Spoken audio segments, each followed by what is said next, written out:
Hey guys, tonight's history stroll is going to be a quiet one. So, if you're curled up in bed, maybe lights a little low, maybe you've got that blanket pulled just right, let's drift into one of the stranger corners of medieval fashion. We're not talking crowns or swords or big fancy castles tonight. No, we're talking about shoes.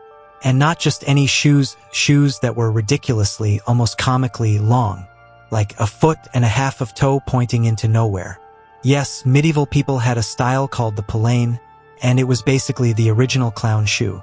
Except instead of bright colors and squeaky rubber, you got leather stretched into a long, exaggerated point. The point was sometimes so long it needed to be tied up with little chains to the wearer's leg, just so it wouldn't flop around like a sad balloon animal. Practical? Absolutely not. Fashionable? For about 200 years, weirdly, yes. Now, the idea of deliberately making your footwear less functional might feel modern. You know, like stilettos on cobblestones or those massive designer sneakers that look like marshmallows strapped to your feet. But no, our medieval ancestors were way ahead of the game. They looked at perfectly reasonable shoes and thought, what if these were dangerous trip hazards? And then they committed.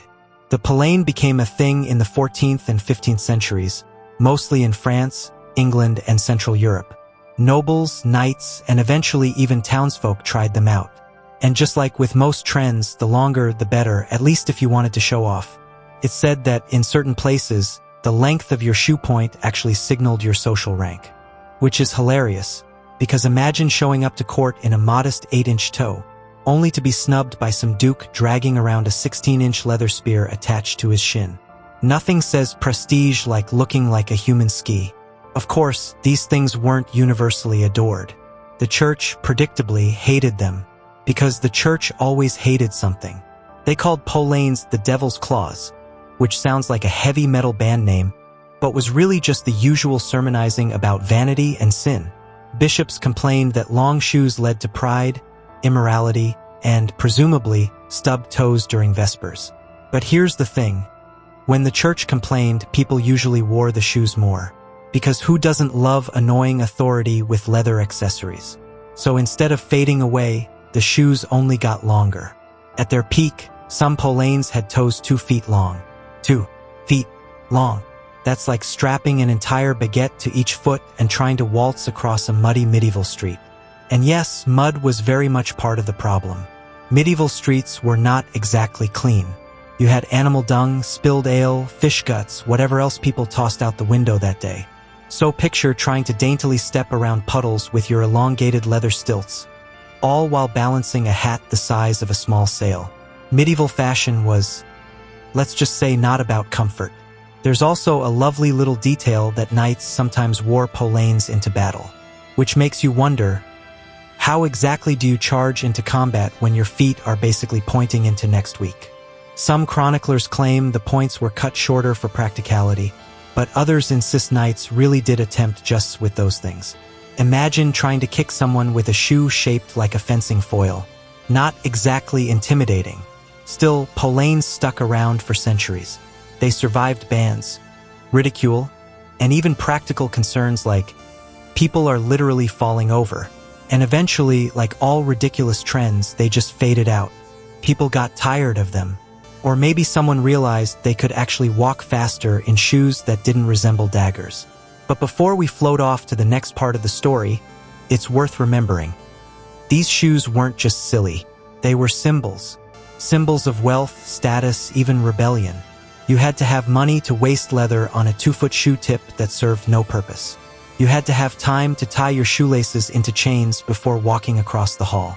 And you had to have the confidence to look completely absurd in front of your peers and still feel fashionable. So, next time you see someone wearing something ridiculous in the name of style, oversized sunglasses, jeans with no knees, platform Crocs, just remember, at least they're not dragging around 2 feet of medieval leather clown shoes.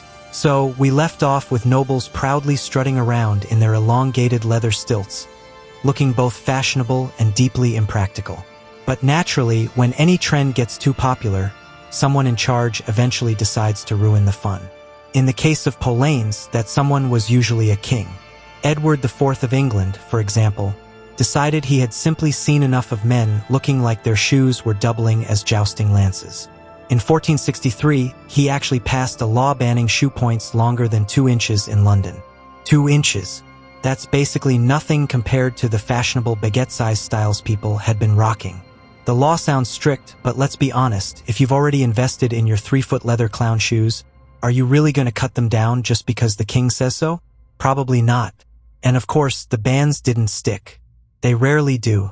People kept making their shoes longer, partly because they liked the look, but also because flaunting a silly shoe length was basically medieval flexing.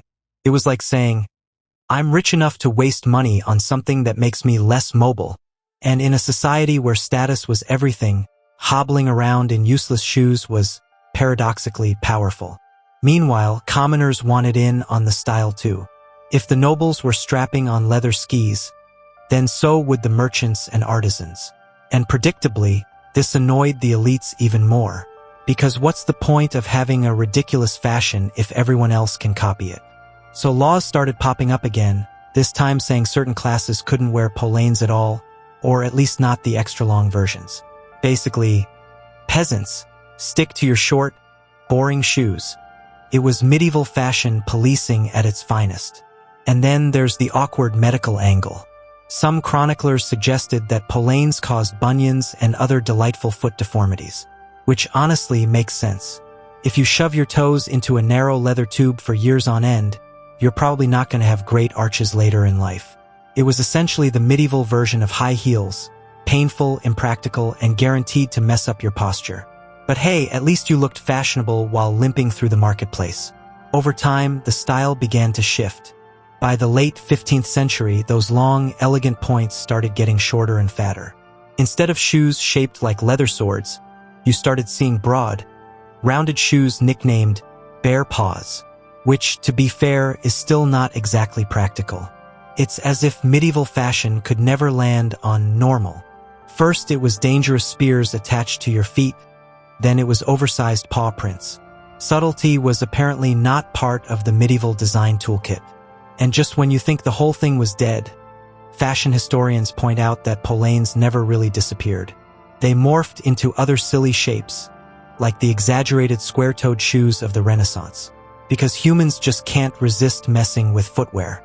If it's possible to make walking more awkward, someone will try it in the name of style. So what's the legacy of the poulaine? Besides a lot of tripping and stubbed toes, it actually tells us something weirdly important about medieval culture. Shoes weren't just shoes. They were statements about class, money, morality, and even politics.